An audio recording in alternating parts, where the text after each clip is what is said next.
Está no ar mais um episódio do seu Fermento em Pod, gravado aqui diretamente do Campinas Innovation Week 2025, no espaço da IMA, que nos cedeu aqui gentilmente esse espaço para a gente gravar o nosso podcast Fermento em Pod. E o nosso convidado é o Daniel Papa Garcia, que é diretor de empreendedorismo do Ministério de Empreendedorismo Federal. Exatamente. Obrigado pela sua presença, viu? Eu que agradeço o convite. O Campinas Innovation Week já está no calendário de todo campineiro. Opa, e a gente nacional, né? É isso, no cenário nacional e internacional, né? Campinas verdade, tem essa verdade. força. E é um prazer estar aqui, sendo um dos patrocinadores, Legal. podendo explicar um pouquinho dos programas do Ministério, que é um ministério recém-criado, né? Com 20 meses aí. Que o nosso ministro é o Márcio França, é isso? França, que foi governador aqui de São Paulo. Sim. Então também tem uma carreira pública aí extensa, de longa data, tem uma relação forte com a cidade de Campinas. E como eu falei na minha abertura aqui do evento do Innovation Week, a relação tem um teto. A cidade precisa fazer a sua lição de casa, né? Sim. E Campinas faz a sua lição de casa, Tem feito, fazendo né? a sua lição de casa há bastante tempo. Então não é novidade para a gente, para o governo federal, que Campinas seja uma referência aí nessa parte de ciência, tecnologia e inovação. O que eu sinto assim, a gente está nessa área gravando sobre inovação, tecnologia há um tempo já, mais de 3 anos. O que eu sinto, eu converso com o Dário, com o pessoal, a gente precisava divulgar mais esse nosso polo potencial que nós temos aqui na região. Sim. Porque é um absurdo. Eu comecei a fazer essas entrevistas e comecei a conhecer todos os polos de tecnologia que a gente tem aqui. Olha, é uma coisa assustadora que você tem aqui na região, no polo, aqui tudo, né? E aí, como entra o nosso empreendedorismo nisso aqui? Como é que é o seu trabalho aí? O Ministério do Empreendedorismo, ele é um ministério super transversal, né? O tema é muito transversal. Sim. Então, hoje lá na Esplanada, por exemplo, tem uns 20 ministérios com alguma diretoria, alguma secretaria, coordenação sobre o empreendedorismo. Então, até culturalmente, nessa recriação do ministério, ano passado foi um momento de musculatura institucional, a gente conversar com os atores, com o setor produtivo, e é uma grande responsabilidade, porque hoje a gente, 30% do PIB passa na mão, né, passa pela mão dos pequenos negócios, 60% dos empregos formais e 99% de todos os CNPJs, né? Então, a primeira dor que o pequeno empreendedor tem quando a gente conversa é o crédito. Então, ele... Antes ele precisa entender como que ele vai sobreviver para o próximo dia. Né? Para aí sim, com essa tranquilidade, com crédito subsidiado pelo governo, ele limpo na praça, ele consiga pensar em tecnologia e inovação. E o nosso objetivo é que ele cresça, que vire uma startup, uma grande empresa. E Campinas tem essa, até pelo Parque Tecnológico, pela Unicamp, tem essa parte de pesquisa muito avançada. E eu tive agora em Indianápolis, numa conferência de empreendedorismo internacional, e a gente teve a oportunidade de diversas reuniões bilaterais com os países do BRICS, da África, da Europa, da América Latina. E quando a gente apresenta os nossos resultados, a força do nosso setor produtivo para os países, para os colegas internacionais, eles ficam espantados. Então, assim, mostra que o Brasil tem um grande potencial para liderar. Hoje a gente é o 6º país com mais empreendedores no mundo. Sim. A gente já passou a Inglaterra. E falta a gente potencializar para ser um empreendedorismo de criatividade e não de sobrevivência, que a gente sabe profissionalizar, que é o caso. Né? Profissionalizar. Potencializar e profissionalizar, né? Então o Ministério está nesse caminho. A gente montou o Desenrola Pequenos Negócios. Eu lembro, Foi muito bom esse projeto. Que já liberou aí mais de 7,5 bilhões de volume financeiro renegociado, com descontos aí até 90%. Aí na sequência a gente fez o Procred 360, que é o maior programa de microcrédito da história do Brasil. Então, o pequeno empreendedor que fica nesse limbo da pirâmide econômica, ele não necessariamente está no CAD único recebendo Bolsa Família, então ele não tem o acompanhamento do governo, propriamente dito.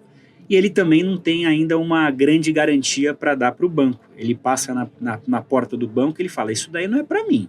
Né? Então, o que o governo fez? Ele pegou 4 bilhões do FGO, do nosso fundo garantidor, e deu esse aval, essa garantia para os bancos, renegociou uma taxa de juros E com isso a gente lançou esse Procred 360, que é para pequenos empreendedores que faturam até 360 mil no ano.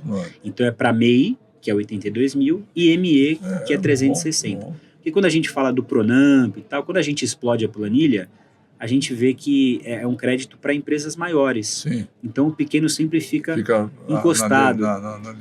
Então, desenrolamos pessoa jurídica, liberamos um crédito específico para esse público e agora a gente precisa capacitar. Foi o tema principal do meu painel aqui.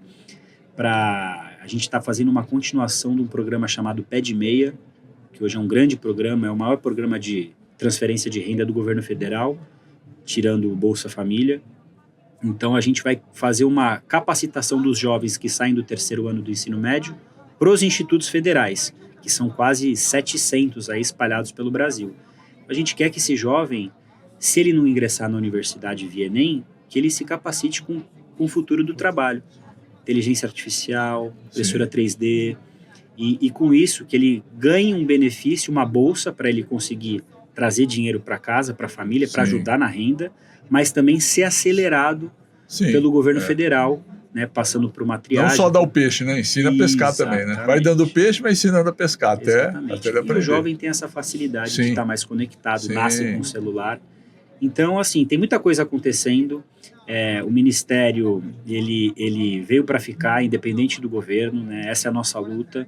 E eventos como o Campinas Innovation Week dá esse espaço para a gente falar com a ponta, né? Com os startup makers, com os investidores, com os representantes do governo, porque nem tudo que a gente faz lá em Brasília chega aqui no território, né? Sim. E a vida passa no território, acontece nas cidades. É isso aí. E está sendo uma baita experiência produtiva para a gente conseguir ter essa troca, essa conexão. Legal. E esse treinamento e essa educação em alguma área específica, como é que é feito isso, assim?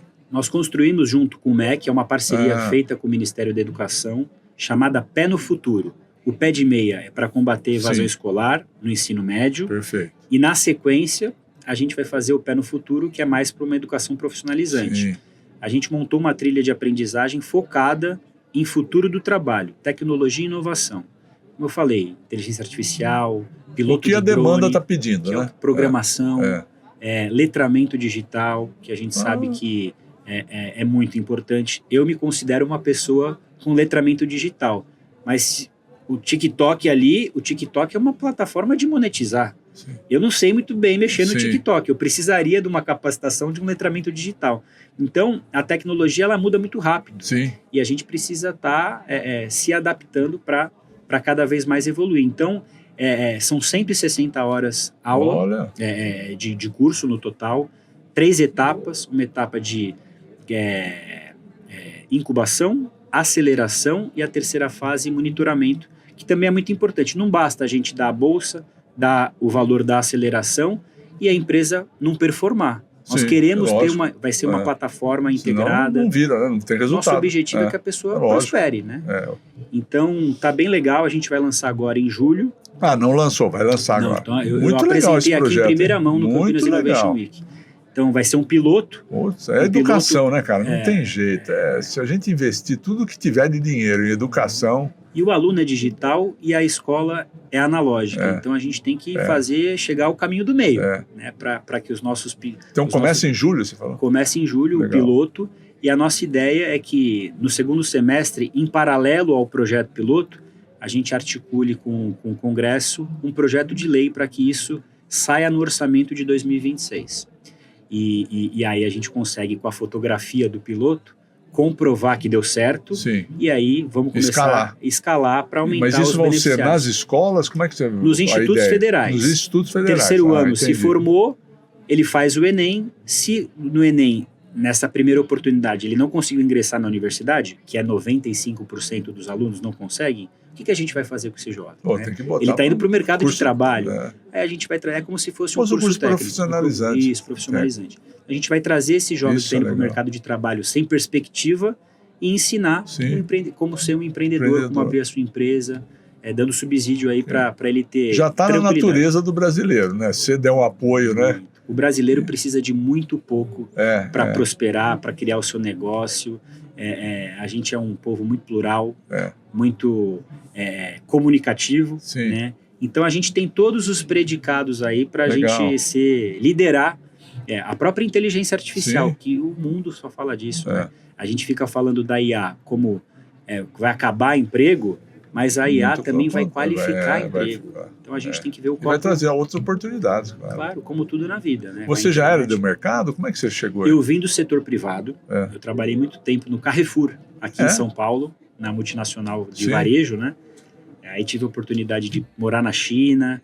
Que área que você trabalhava? Comércio exterior. Comércio exterior. Eu rodei bastante o Carrefour. Legal. Comecei no RH, depois fui para a área comercial e depois fui para a área de na época do Cassino já. Isso. Eu peguei esse processo. Né? E enfim, então, sempre tive no setor produtivo de comércio e indústria. Aí tive a oportunidade de ser diretor administrativo e financeiro do Memorial da América Latina. Legal, aquele memorial. Na época do Dr. Geraldo Alckmin. Então, foi aí que eu fiz a transição de carreira do privado para o público. Eu até brinco com o nosso ministro Márcio França que é muito mais legal falar de gente do que falar de panela. Né? Então, abandonei a panela e muito mais complexo também. Né? Não tenha dúvida. E tem aí muito mais responsabilidade, né? No setor público, quando você erra, você é algo grave. Né? Assim, você pode matar pessoas. Né? As pessoas morrem por uma falha. Ou você pode morrer também. Exatamente. Então, e foi assim que eu sempre encarei essa transição de carreira. Me apaixonei pela economia criativa, pela parte do memorial, pelas feiras gastronômicas. Muito bacana, um baita equipamento público que a gente conseguiu. Minha filha morava ali perto, então a gente ia bastante. Ali é muito legal. E, enfim, aí eu fiz o programa de governo do ministro quando candidato a governador de economia criativa, emprego e empreendedorismo. E acompanhei ele nesse movimento do Ministério de Portos.